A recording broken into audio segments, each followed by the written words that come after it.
여러분, 우리가 읽은 이 마태복음 25장은 독특한 구성으로 이루어진 장입니다.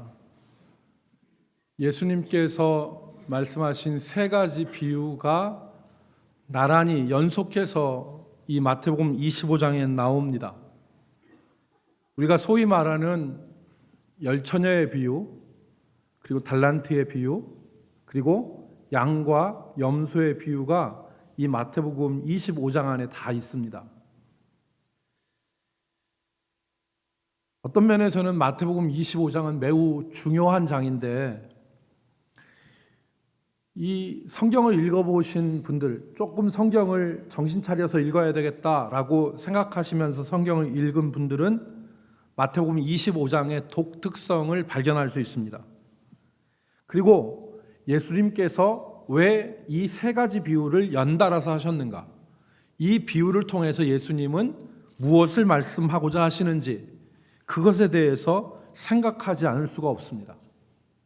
그래서 오늘은 이 마태복음 25장에 나오는 세 가지 비유를 통해서 주님이 우리에게 하시고자 하시는 말씀이 무엇이었는가 하는 것에 대해서 같이 생각해 보고자 합니다.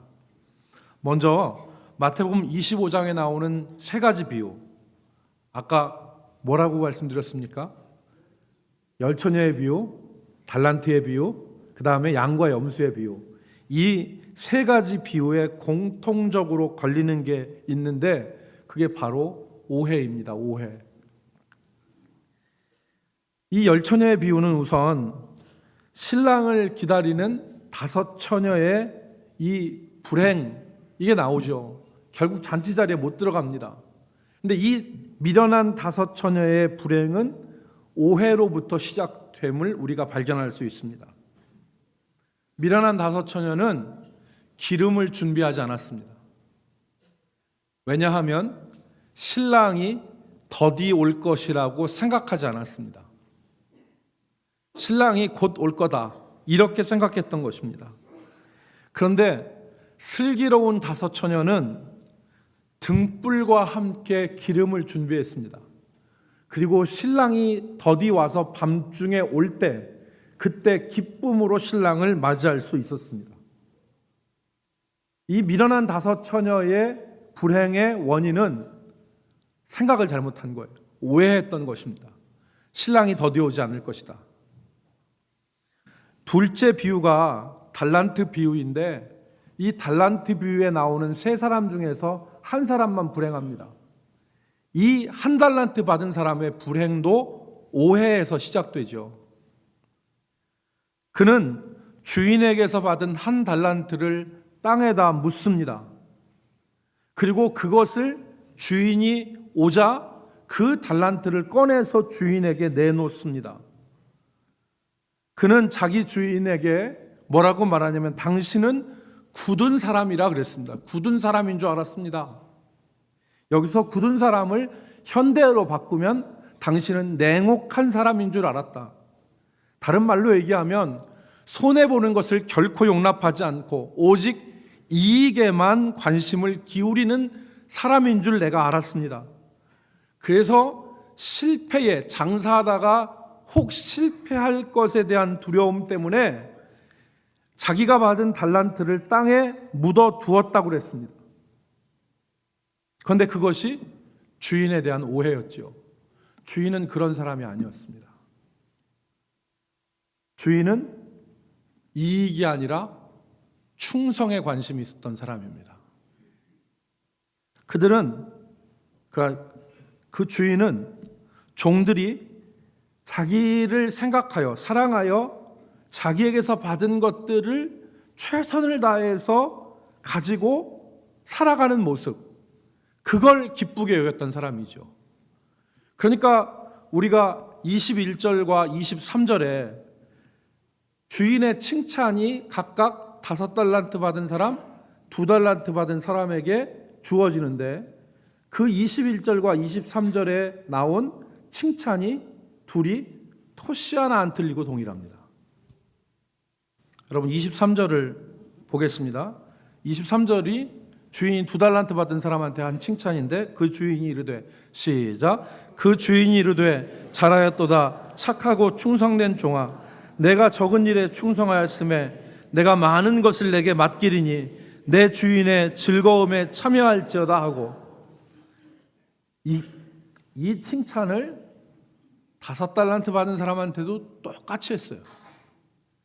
그러니까 주인은 이문이나 이득에 관심이 있는 사람이 아니라 종들의 성실함, 충성에 관심이 있었던 사람이죠.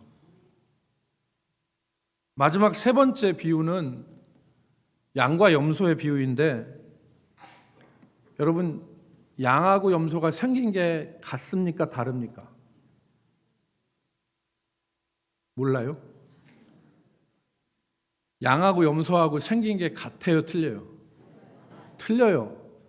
그래서 마태복음 25장 31절부터 보면은 마지막 때 주님이 오실 때에 사람들을 양하고 염소하고 나누듯이 사람을 구분한다 그랬어요. 구분하나 그랬는데 한편 오른편에 있는 사람들은 양과 같은 사람이고 왼편에 있는 사람은 염소 같은 사람들인데 이 염소와 같은 왼편에 선 자들에게 주님이 정말 심한 말을 하십니다. 저주를 하세요. 무슨 저주를 하시냐? 마귀와 그 사자들에게 예비되어진 영원한 불 속에 들어갈지어다 그랬습니다. 지옥불에 들어가라는 거예요. 지옥불에 들어가라고 주님이 말씀하신 것입니다. 오늘 본문 41절에 나와 있죠. 41절에 마귀와 그 사자들을 위하여 예비되어진 불에 들어가라 이 말씀을 주님이 하셨습니다. 그런데 이들의 불행의 원인도 바로 오해에 있었습니다. 이들의 불행의 원인이 오해에 있었어요. 왜 오해에 있었느냐? 그들은 자기 주변에 있는 지극히 작은 자들이 주님과 연관되어져 있다는 사실을 몰랐어요. 주인이 책망합니다. 내가 줄일 때에 너희가 나에게 먹을 것 주지 않았고 내가 목마를 때 마실 것 주지 않았고 내가 헐벗었을 때 옷 주지 않았고 내가 병들었을 때 내가 옥에 갇혔을 때 나 돌아보지 않았고 내가 나그네 되었을 때 너희가 나를 외면했다.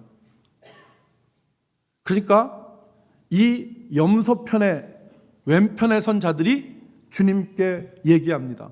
언제 우리가 주님을 돌아보지 아니하였습니까? 주님이 말씀하시죠. 지극히 작은 자에게 한 것이 곧 내게 한 것이다.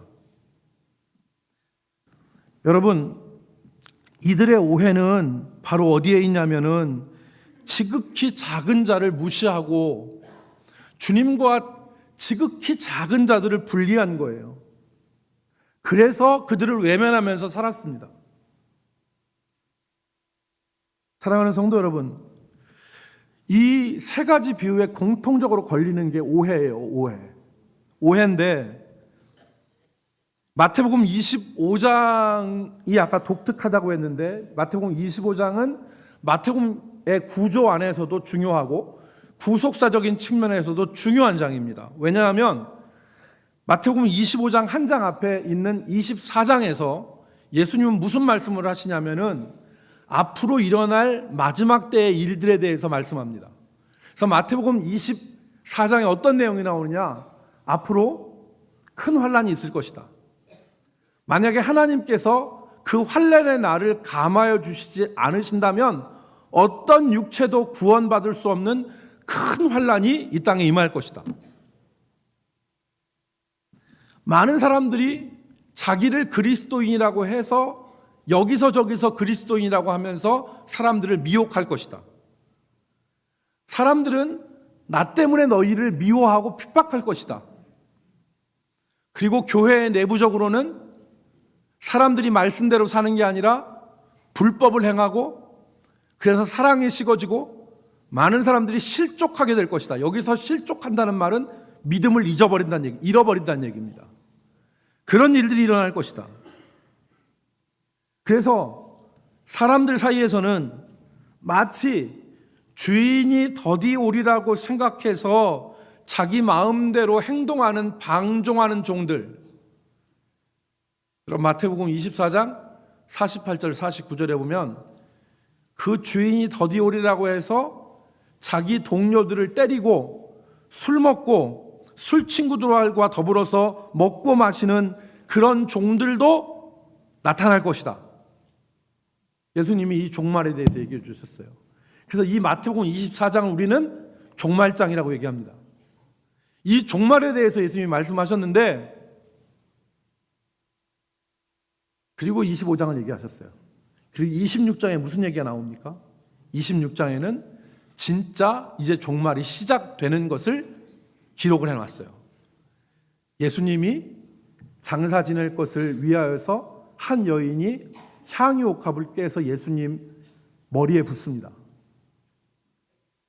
예수님이 겟세마네 기도 동산에서 기도하세요. 그리고 예수님은 좀 있다가 붙잡혀 가십니다. 그리고 대제사장에게 신문을 받으시는 가운데 베드로가 예수님을 부인하고 저주합니다. 이제 예수님은 십자가를 지셔야 됩니다. 종말이 시작됐어요. 고난이 시작됐습니다. 24장이 종말장에 대한 예고라면, 종말에 대한 예고라면 26장은 종말의 시작입니다. 그런데 그 25장 가운데 있는 25장에서 예수님이 비유를 하시는 거예요. 세 가지 비유를. 그 세 가지 비유가 무엇입니까? 현실에서 만나는 여러 가지 고난 가운데 비유에 나오는 이 다섯 처녀, 어리석은 다섯 처녀, 한 달란트 받은 종, 그리고 주님의 왼편에 선 이 사람들처럼 오해하지 말고, 불법이 성하고 사랑이 식어지고 사람들이 믿음을 잃어버리는 그 환경 가운데서도 끝까지 믿음을 지키며 살아가라. 이게 주님의 메시지입니다. 정말 이런 시대들이 올 텐데 너희들은 오해하지 말고 잘못 생각하지 말고 그 가운데서도 믿음을 지키면서 끝까지 견디는 자가 구원을 받을 것이다. 이게 주님의 메시지입니다.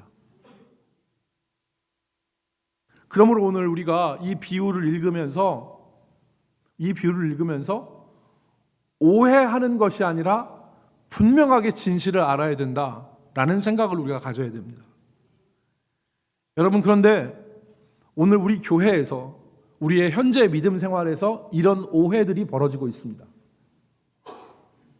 저는 우리 가운데 퍼져 있는 오해, 지금 마태복음 25장을 보면 다섯 달란트 받은 사람 미련해, 다섯 처녀 등불을 준비하였지만 기름을 준비하지 않은 저 다섯 처녀 미련해, 한 달란트 받은 사람 미련해, 주님 섬기지 않는 저 염소와 같은 사람 미련해. 우리가 이렇게 얘기할 수 있지만 우리 자신들이 그렇게 살아가고 있는지도 모릅니다.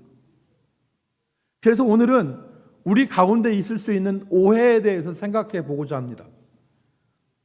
첫 번째, 우리가 지금 기름을 준비하지 않는 믿음으로 살아가고 있지 않은가를 한번 생각해 봐야 됩니다. 기름을 준비하지 않는 믿음. 열 처녀의 비유 가운데 다섯 처녀는 신랑이 더디올 것을 생각하지 않고 기름을 준비하지 않았습니다. 여기서 신랑은 예수님이고 신부는 교회입니다. 신부된 교회는 신랑을 기다려야 되는데 신랑이 생각하는 것과 같이 쉽게 빨리 오지 않습니다. 그러니까 25장 5절에 있는 말씀처럼 그 신부들이 다 졸며 잡니다. 신랑은 언제 왔습니까? 밤중에 왔습니다. 그 사이에 기름을 준비하지 않는 거예요. 여러분, 오늘 달란트 비유 19절 말씀을 주목해 볼 필요가 있습니다. 이 19절 말씀에 보면은 자기 종들에게 소유를 맡긴 주인이 돌아온 시점에 대해서 기록합니다. 19절 말씀 가운데 보면 오랜 후에 그 종들의 주인이 돌아와. 따라합시다. 오랜 후에. 주님이 오랜 후에 돌아오신다는 거예요. 그러면 여기서 우리는 우리의 충성과 우리의 믿음에 대해서 오랜 시간이 필요하다는 것을 간접적으로 느낄 수 있습니다. 믿음과 우리의 충성은 한 번, 두 번에서 결판나는 것이 아닙니다. 오랜 시간이 필요한 것이 충성입니다. 그 시간을 우리는 견뎌야 됩니다. 그 오랜 시간 안에는 지루함도 있고, 그 오랜 시간 안에는 우리의 기대대로 되지 않는 실망감도 찾아오고, 그 오랜 시간 가운데는 우리를 지치게 만들고 우리의 헌신과 충성을 포기하게 만드는 시험거리들도 그 오랜 시간 안에는 있습니다. 그 시간을 견뎌내야 되는 거예요. 그 시간 안에 여전히 등불을 켜놓고 있어야 되는 겁니다. 요한계시록 7장에 보면 하나님의 보좌와 어린 양 앞에서 흰옷을 입고 종려나무, 승리의 상징인 종려나무 가지를 들고 하나님의 보좌 앞에서 주님을 찬양한 흰옷 입은 셀 수 없는 무리가 나타나는데, 요한계시록 7장 14절 말씀에 보면 이 사람들이 어떤 사람이냐고 물었을 때에 요한에게 천사가 일러줍니다. 이 사람들은 큰 환난을 통과한 사람들인데 어린 양의 피에 그 옷을 씻어 시게 되어진 사람들이다 그랬습니다. 어떤 사람들이라고요? 큰 환난을 통과한 사람들이라고. 오랜 시간 동안, 주님을 기다리는 오랜 시간 동안 여러 가지 시험거리가 있을 수 있습니다. 그런데 그 시간을 견디는 거예요. 그 시간을 견디고 여전히 기름을 준비해서 등불을 켜고 신랑을 기다리는 사람들, 그 사람들이 흰옷 입은 사람입니다. 자기 타성에 젖지 않고 예수 그리스도의 피로 자기 옷을 씻어 시게 된 사람들, 그 사람들이 주님을 만날 수 있는 사람들입니다. 여러분, 기독교 역사 가운데 4세기에 일어난 현상이 하나 있습니다. 여러분, 4세기가 언제냐면 313년에 기독교 박해가 공식적으로 끝납니다. 초대교회로부터 시작해서 기독교가 박해를 받았어요. 검투사들에게 던져지고 사자밥 되어지고, 폴리갑 같은 사람들은 나무에 매달려서 불태워 화형당하고 찢기고 하는 핍박을 받았는데 313년 이후에 기독교가 공인이 됐습니다. 그래서 기독교가 더 이상 핍박이 없었고 397년경에는 기독교가 로마 제국의 국교가 됩니다. 이렇게 기독교의 핍박이 사라지고 제도화되니까 하나님을 사랑하는 사람들이 행한 일이 있는데, 그게 바로 뭐냐면 사막으로 들어갔어요. 주님을 사랑하는 뜨거운 마음으로 사막으로 들어갑니다. 그래서 거기서 기도하고 묵상하고 고행을 하면서 거기서 주님을 찾았어요. 이게 수도원 운동입니다. 수도원 운동이 4세기에 벌어지는데, 이 수도원 운동의 아버지라고 불리는 에바그리우스라는 사람이 있습니다. 이 에바그리우스라는 사람의 기록에 보면 그때 당시에 사막으로, 이집트 사막으로 들어간 상당수의 수도사들이 초기에 마음먹은 것과는 달리 나태에 빠졌다고 그래요.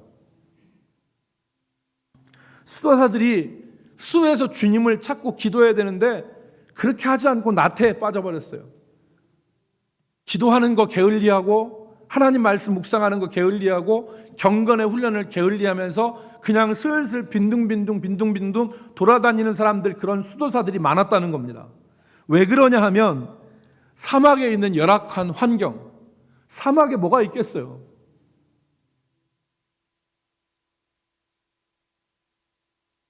성지순례 지난번에 우리 교인들하고 2월달에 갔다 왔는데 유대 광야를 가서 보니까 눈물이 왈칵 나더라고요.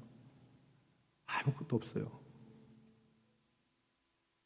풀 한 포기, 물 한 방울 없는 그 사막, 그곳에서 그늘 속에 피해 있어야만 되는, 낮에는 뜨겁고 밤에는 짐승들, 여우들, 전갈들 이런 것들이 있는 곳 가운데 있어야 되는데, 그 열악한 환경, 그리고 자신이 기대했던 것만큼 자신의 영성이 성장하지도 않고 하나님에 대한 알에 대한 진전이 없자 슬슬 수도의 자리에서 벗어나는 사람들이 많았다는 겁니다. 수도사의 자리를 떠나지 않았다 하더라도 그 영혼이 나태해져서 진정으로 주님에 대한 열정이 없이 그냥 형식적인 수도주의에 빠진 사람들이 많았다는 거예요. 그래서 에바그리우스의 제자인 카시아누스가 이 나태를 영혼을 죽이는 병이라고 그랬습니다. 영혼을 죽이는 병. 사랑하는 성도 여러분, 지금 우리 가운데 지쳐 있어서 혹은 실망하여서 등불을 밝히는 것을 포기하고 그냥 주님을 기다리는 사람들이 있습니까? 내 뜻대로 되지 않고 이것저것 해봤지만 되지 않는 모습으로서 실망 가운데 있는 사람들이 있습니까? 지금은 기름을 준비해서 등불을 들고 있어야 될 때입니다. 오늘 우리 모든 성도들이 우리 자신들이 기름이 없어진 상태에서 등불이 꺼져 있지 않은지를 생각해 볼 수 있기를 바랍니다. 두 번째는 지금 우리가 생각해야 될 믿음은 땅에 묻어둔 달란트, 우리의 달란트를 땅에 묻어두지 않았는가를 생각해야 됩니다. 주님에 대한 오해로 한 달란트 받은 사람은 그 달란트를 땅에 묻어두었습니다. 신경을 꺼버린 것입니다. 이 한 달란트 받은 종은 주인의 달란트를 허비하지 않았습니다. 그런데 그 달란트에 신경을 쓰고 살지는 않았어요. 여러분, 라틴어에서 헬라어에서 나테라고 하는 말은 똑같습니다. 아케디아라고 하는 말이 나테라는 말입니다. 아케디아. 그런데 이 아케디아라는 말은 두 말이 합성어입니다. 부정접두어인 아와 마음, 관심, 돌봄 이런 뜻을 의미하는 케디아라는 말이 합쳐져서 아케디아라는 말, 나테가 되었습니다. 여러분, 우리는 나테라고 하면은 해가 중천에 떠 있는데 아무것도 하지 않고 빈둥빈둥 거리거나 잠자리에 있거나 아니면 나무늘보가 나무에 매달려서 아무것도 하지 않는 것을 나테라고 생각하기 쉽거든요. 그런데 나테는 외적인 행동에서 오는 게 아니라 마음의 상태에 있는 겁니다. 관심이 떠난 겁니다. 즉 캐리아, 마음, 관심, 우리가 보통 케어라고 하는 그 것들이 떠나버려진 상태, 그게 바로 나태입니다. 거기서부터 나태가 시작되어지는데, 여러분,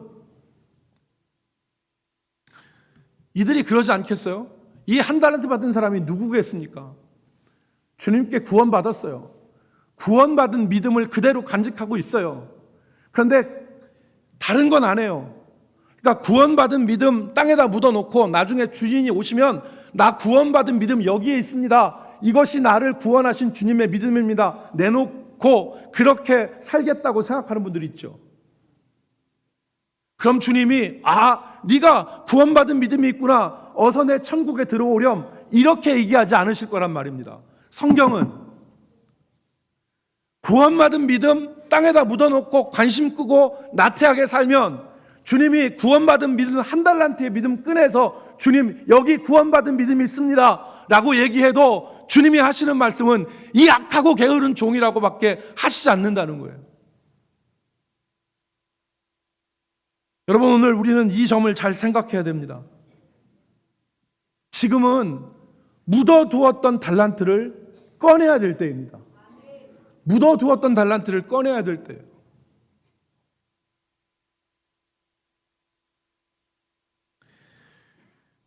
목사가 듣기 싫은 소리 하면 마음에 부담이 굉장히 많이 되죠. 뭐 충성하라, 봉사하라 이 얘기하면 여러분 뭐 힘들죠. 그런데 같이 들어야 됩니다. 세 번째는 우리의 믿음이 거기가 아니라 지금 여기를 바라보는 믿음이 되어야 됩니다. 거기가 아니라 지금 여기를. 주님께 저주를 받고 마귀와 그 사자들이 가야 될 그 지옥불에 들어가는 그 사람들이 가지고 있었던 믿음은 오해한 믿음이었어요. 그건 바로 무엇이냐면 저기 가서 뭘 하겠다는 믿음이었을 거예요. 저기 가서. 그들은 자신 주변에 굶주린 자, 목마른 자, 헐벗은 자, 옥에 갇힌 자, 병든 자, 나그네 된 자들을 외면했습니다. 그들은 결코 이들이 주님이라고 생각하지 못했어요. 아마 이 사람들은 다른 곳을 봤을 거예요. 이들은 어쩌면 주님을 만났을 때 주님라고 얘기한 걸 봐서는 이들은 주님을 사랑하는 사람들이었어요. 주님이 나를 위해서 무엇을 하라 그러면 예 주님 제가 주님을 위해서 이것을 하겠습니다 라고 말할 준비가 되어져 있는 사람들이었을 거예요. 그런데 이 사람들은 자기 주변에 지금 이 자리에 있는 줄이고 목마르고 헐벗고 고난당하는 사람들은 외면했어요. 여기서 우리는 충성과 헌신의 중요한 한 가지 면을 깨달을 수 있습니다. 그것은 뭐냐면 충성과 헌신은 저 멀리에서 하는 게 아니라 지금 여기서 하는 게 충성과 헌신이에요. 지금 내 주변에 있는 사람들을 섬기고 지금 내 주변에 있는 고난받는 사람들을 위해서 일어서는 것, 그게 진짜 충성입니다. 나중에 조건이 되어지고 환경이 되어지면 그때 저 멀리 가서 저기서 거기서 하는 그때 저기서가 아니에요. 충성은 지금 여기서예요. 지금 여기서예요.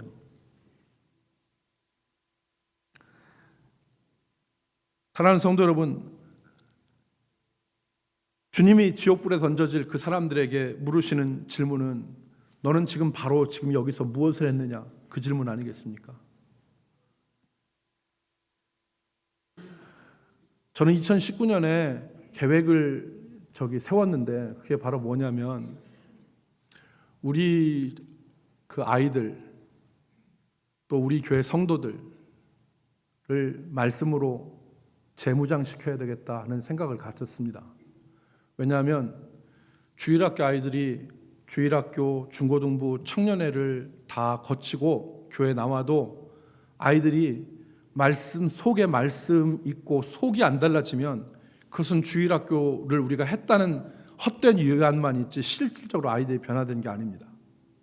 말씀이 내면화돼서 그 말씀 따라서 아이들이 변하고 그렇게 살아가서 사람들과 세상 사람들과 달라야 되는데 또 우리 교인들도 매 주일 교회 나오고 성경책 들고 교회 나오지만 이 속이 훈련되지 않으면 똑같은 거죠, 세상 사람들과.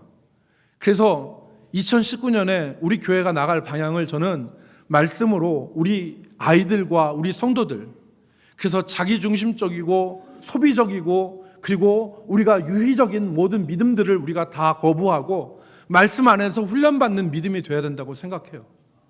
여러분, 그러기 위해서 여러분들 헌신된 사람들이 앞장을 서야 됩니다.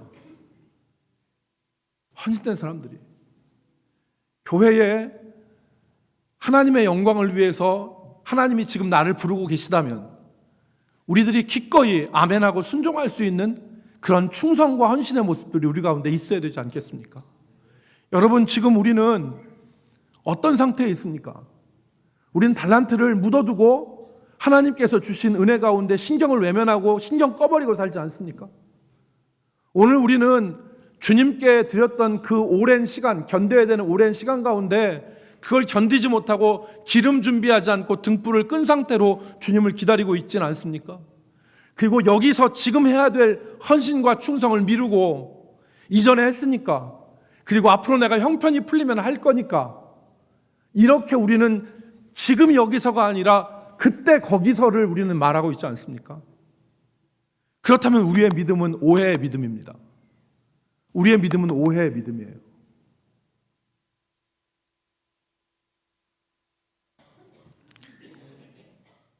옛날에 독수리가 한 마리 살았는데 이 독수리가 하늘을 날다가 저기 상류에서, 강 상류에서 떠내려오는 커다란 얼음덩이를 하나 봤어요. 근데 그 얼음덩이 위에 짐승의 시체가 있었습니다. 그래서 독수리가 그 짐승의 시체를 향하여 내려가서 그 얼음판 위에서 짐승의 시체를 뜯어먹고 있었어요. 그런데 이 얼음 덩어리가 강을 따라 내려가다가 소리가 이상하게 들려. 앞에 뭐가 있었냐면 폭포가 있었어요. 폭포 소리, 물 떨어지는 소리가 들려. 그래서 이 독수리가 어떻게 생각했냐면 내가 이 짐승을 뜯어 먹다가 폭포의 끝에 가서 내가 얼음은 떨어지지만 나는 날개가 있으니까 내가 날아서 하늘로 올라가야 되겠다, 이 계획을 세웠어요. 그리고서 조금 더 뜯어 먹지 하고서 독수리가 그 시체를 뜯어 먹었습니다. 그래서 맛있게 먹고 있는데 결국은 폭포 끝에 갔어요. 폭포 끝에 가서 독수리가 어떻게 생각했겠어요? 지금이 무슨 때다? 지금이 날 때다 생각을 하고 날개를 퍼덕거렸어요. 그런데 못 날랐어요. 발바닥이 얼음반에 붙어버렸어요. 그래서 발바닥이, 그 고기 뜯어먹는 사이에 발바닥이 얼음바닥에 붙어가지고 날개를 쳤는데 얼음 덩어리와 같이 떨어졌다. 죽었대요. 연락이 왔어요. 여러분, 지금 여기가 중요한 거예요. 그때 하겠다, 내 마음대로 안 돼요. 그때 하겠다, 내가 얼음이 떨어지기 직전에 내가 날아버리겠다, 난 날개가 있으니까. 우리의 계산이죠. 독수리는 자기 발바닥이 얼음에 붙어 있는 걸 생각하지 못했죠. 김준권 목사님이, CCC의 김준권 목사님이 예수 칼럼이라는 책을 썼는데, 그 예수 칼럼이라는 책에 내일 마귀라는 부분이 나와요. 칼럼이 내일 마귀. 여러분도 아시겠죠? 마귀들이 모였어요. 그래서 어떻게 하면 이 예수 믿는 것들을 다 무너뜨릴까 고민을 했어요. 그래서 고민을 해서 한 젊은 의욕 있는 마귀가 내가 저 마귀들을 몽둥이로 두드려 잡고 고문하고 심각하게 고초를 줘서 예수 믿는 그것 자체가 얼마나 고통스러운가를 깨닫게 해서 예수 못 믿게 하겠습니다. 심한 고문과 고초를 주겠습니다. 그랬더니 사람들이 웅성웅성하면서 그래, 매 장사 없지, 매 장사 없어 하고서 다 끄떡거렸는데 한 늙고 노련한 마귀가 씩 웃으면서 그렇게 안 해도 돼, 그렇게 안 해도 돼, 한 가지만 하면 돼. 뭔데요? 그러니까 주님을 위해서 오늘 헌신하겠습니다. 주님을 위해서 오늘 전도하겠습니다. 주님을 위해서 오늘 봉사하겠습니다. 이 말에다가 하나를 붙이라는 거예요. 그러나 내일 하겠습니다. 그러나 내일 하겠습니다만 붙이면 기독교는 멸망한다는 겁니다. 그러나 내일 하겠습니다. 사랑하는 성도 여러분, 오늘 우리의 믿음은 오해된 믿음은 아닌가요? 오늘 우리는 주님을 오해하고 있지 않습니까? 주님이 마태복음 24장에서 환난장, 종말장을 말씀하시고 26장에 종말의 시작되었음을 주님이 실제 사건 가운데 이루어졌는데 25장에다가 오해하지 말라는 거예요. 시간이 오래 긴 시간이 걸렸을 때 그 사이에 포기해서 오해하지 말고, 땅에 묻어 놓아서 나중에 그거 꺼내서 주님 앞에 보여주면 괜찮겠지 생각하고 오해하지 말고, 지금 내 주변에 있는 사람들 외면하고서 진짜 주님 오시면 그때 주님 섬기겠다고 오해하지 말고 바른 믿음을 가지고 살라는 말씀입니다. 여러분, 마지막으로 우리의 믿음은, 우리의 충성은 다른 것에 기인하지 않습니다. 우리의 충성은 주님에 대한 구원의 은혜에 대한 감격과 감사로부터 우리의 충성이 시작되는 것입니다. 사도행전 20장 22절에 보니까 바울이 밀레도에서 에베소 교회 장로들을 청하고서 얘기합니다. 고별 설교를 하는데 그때 뭐라고 얘기했냐면, 보라, 이제 나는 성령에 매여 예루살렘으로 가는데 거기서 무슨 일을 당할는지는 알지 못하노라. 23절, 오직 성령이 각성해서 내게 증언하여 결박과 환난이 나를 기다린다 하시나. 예루살렘으로 가는 게 결박과 환난이 기다려요. 고통이 기다려요. 그러나 바울이 뭐라고 했습니까? 주 예수께 받은 사명, 하나님의 은혜의 복음을 증거하는 일을 마치려 하면은 내 생명을 조금도 귀한 것으로 여기지 아니하노라. 나의 달려갈 길과 주 예수께 받은 사명, 곧 하나님의 은혜의 복음을 증거하는 일을 마치려 하면 내 생명을 조금 더 귀한 것으로 여기지 않노라. 헌신했어요. 그 바탕이 어디에 있습니까? 구원에 대한 은혜잖아요. 하나님이 나 같은 죄인 중의 괴수를 살리셨다.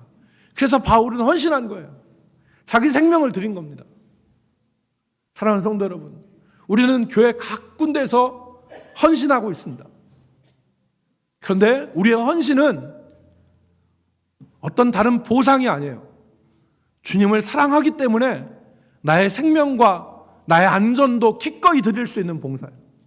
그게 마지막 때에 주님께서 우리에게 착하고 충성된 종이라고 말씀하시는 칭찬 듣는 믿음입니다. 여러분, 옛날에 YMCA에 총무를 했던 전택부라고 하는 분이 있습니다. 지금 돌아가셨는데 그 전택부라고 하는 분이 양화진 선교사 열전이라는 책을 썼습니다. 양화진이 지금 마포 합정동에 있는 양화진이 서울시가 지하철을 놓을 때 그때 당시에는 이 양화진이 쓰레기 더미였대요. 말할 수 없는 쓰레기 더미로 쌓여 있는데 그때 그 양화진에다가 양화진 무역을 다 침범해서 지하철을 놓으려고 했는데 그때 전택부라고 하는 분이 신문에다가 이 양화진에 대한 의미와 역사를 기술해서 그 서울시에서 그걸 존중해서 양화진 선교사 묘역을 비켜서 지금 지하철을 놨대요. 그리고 양화진에 그 100주년 기념관을 세웠다잖아요. 근데 거기에 보면 거기에 묻혀 있는 한 분이 윌리엄 제임스 윌리엄 홀이라는 사람이에요. 이 사람이 어떤 분이냐면은 우리나라에 32살 나이로 왔습니다. 이 윌리엄 제임스 윌리엄 홀이라는 사람이 32살에 왔는데 이분은 퀸즈 대학이라고 하는 캐나다 대학을 나오고 뉴욕에서 의과 대학을 했습니다. 그리고서 뜨거운 가슴으로 한국에 왔는데 한국에 32살에 와서 한국을 저 평양 의주까지 가는데 혹한에 왔대요. 그래서 그 의주를 한국을 돌아보는데 이 양반이 다른 분들과 달리 한국 사람이 먹는 음식을 그대로 먹었답니다. 근데 그때 한국 사람이 먹은 음식이 뭐였냐면 얼어 터진 꽁보리밥, 얼어붙은 꽁보리밥을 먹었대요. 그리고 한국 사람들이 먹던 음식을 먹었는데 하루는 꽁보리밥 먹다가 뜨뜻한 국왕국을 끓여줘서 맛있게 먹었는데 그 주인이 저기 그 처마 그 지붕 위에다가 뭘 하나 털어서 툴툴 털어서 널더래요. 그래서 그게 뭐냐 그랬더니 이게 가죽이라는 거예요. 무슨 가죽이냐고 그랬더니 당신이 먹었던 개가죽이라고. 그래서 개고기였다는 거예요. 그러니까 이 양반이 서양 사람들 개고기 안 먹잖아요. 그래도 이 사람이 그렇게 헌신하면서 개고기까지 먹었대요. 그러면서 이분이 그 선교를 했는데 1894년에 이분이 1891년에 우리나라에 들어와요. 근데 3년 있다가 1894년에 역사 아시는 분들은 1894년에 우리나라에 뭔 일이 일어났는지 아시죠? 청일전쟁이 일어났습니다.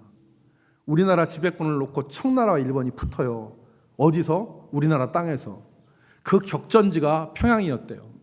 그러니까 평양에 청나라하고 일본이 싸우는데 일본이 이기잖아요. 청나라 군대 군사들의 시체가 널브러지고 그 말들이 죽어있는 것들이 평양 시내에 집 부서지고 하니까 이게 말이 아니래요.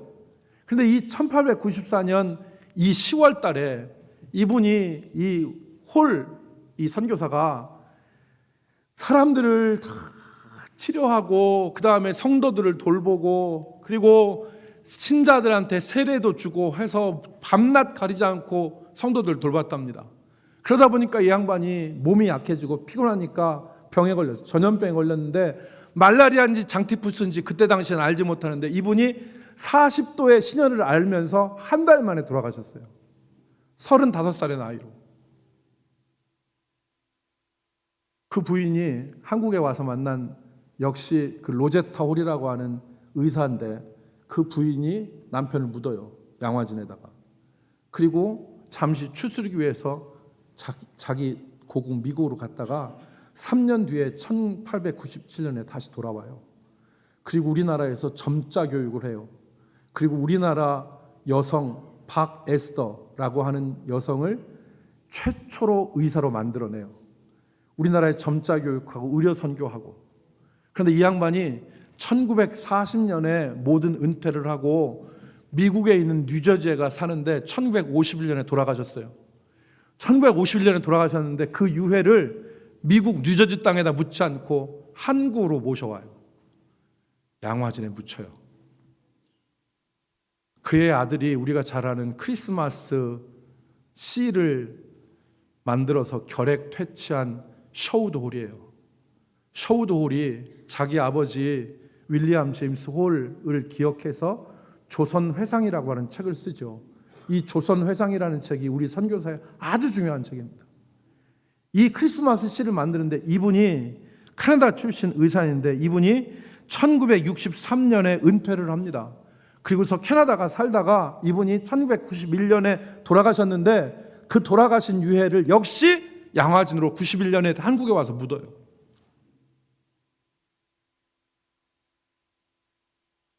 아케디아라고 그랬죠.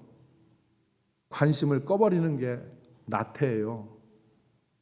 근데 이 사람들은 무슨 보장이 있어서, 무슨 영화가 있어서 이 못 살고 작은 나라 한국 땅을 사랑해서 자기 남편이 죽고 아내가 와서 묻히고 그 아들도 와서 이 땅에 묻히고 이 땅에서 헌신하며 살았습니까? 주님에 대한 사랑이거든요. 주님에 대한 사랑이 그들의 헌신의 열쇠입니다. 사랑하는 성도 여러분, 지금은 교회를 돌봐야 될 때이고 지금은 묻어놓았던 달란트를 꺼내야 될 때입니다. 그리고 지금은 등불을 들 때입니다.